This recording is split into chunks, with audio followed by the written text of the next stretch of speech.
Hey everybody, I hope you're well. Welcome back to another one of these things. Before we get started, don't forget to like the video, subscribe to the channel and all that sort of thing. And if you aren't following me on Twitter, there's some scrolly things coming up on here with Instagram and all that. I've got a new website now, which I'm quite pleased with. It doesn't really do anything. It's just all these videos and stuff listed, but it's at earlymorningbarking.com just in case you're interested. So anyway, let's get on with it. I'd like to talk about BPD and unstable relationships. It sounds like it's just bad luck, right? We're always getting into unstable relationships with crazy people, perhaps. No, that's not it. That would just require a great deal of bad luck and could happen to anybody. When we're talking about BPD and unstable relationships, we're talking about how we make the relationship unstable. And this is any relationship. It's every relationship with everybody in your life, every interaction. We're extremely volatile and unstable. Now, I've talked a bit before about favorite people, and those can be extremely volatile relationships because we put so much weight on them. They become so important to us. Those people are so pivotal in our day-to-day being happy and getting on with our lives. So those relationships, just by virtue of us being annoying and irritating and obsessive and worried about everything all the time, we make these relationships unstable. The same goes for sort of personal romantic relationships. There's a great deal of instability and not a lack of trust, but a lack of faith in yourself. Sort of a lot of, why would you like me kind of thing. Please like me. And then that same sort of grabbing on and holding on and not letting go to an obsessive and irritating and annoying level. And that's just the sort of positive stuff, if you can call it that. There's also the really negative stuff, which is the splitting. I've talked a bit about that before as well in another video. Hey, maybe a little card will pop up. I've started learning about little pop-up cards. With splitting, that's the idea where everything is good or bad.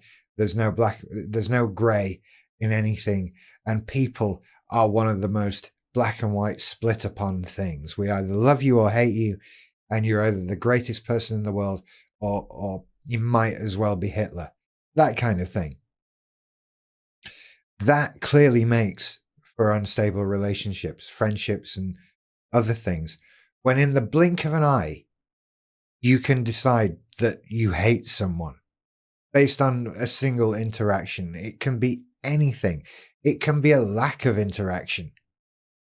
It could be a text that took too long to come back. It could be something worded incorrectly. It could be a joke that didn't land with you. All these things, and you instantly hate somebody.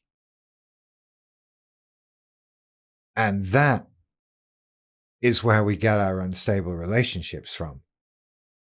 We're splitting on everything. We don't know what we like, what's good or bad. We don't know what we want. We don't know if somebody's going to abandon us. We kind of think everybody hates us all the time.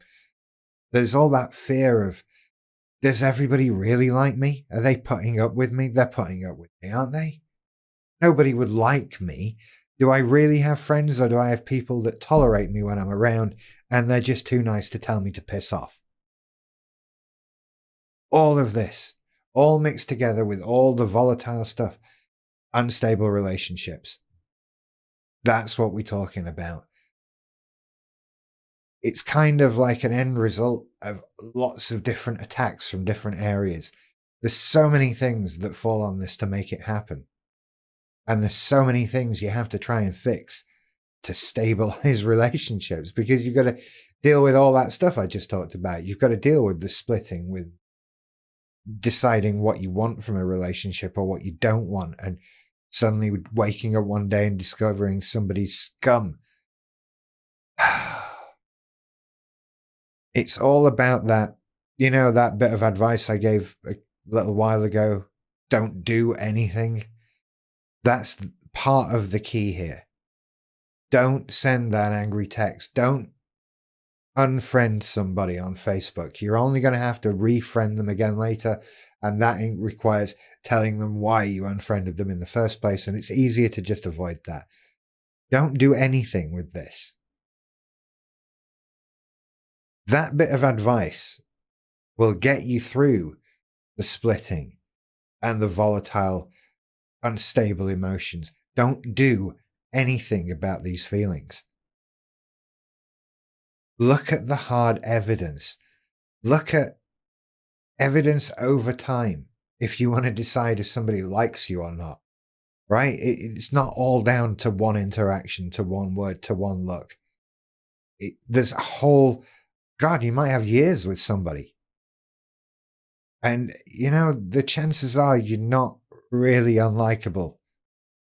You might be a bit neurotic, but that's why we're here, right? Try not to worry about it. That's the, God. That's the blanket. Oh, try not to worry. There's the bit of advice that makes you roll your eyes and want to punch me in the face. Yeah, I'll just do that. I'll just not worry about it. So should I just stop having BPD while we're at it? Okay, I'll do that. That would be the best thing. If you could all just pack it in now, I'd appreciate that. I'm going to stop it. But until we manage that, you take care.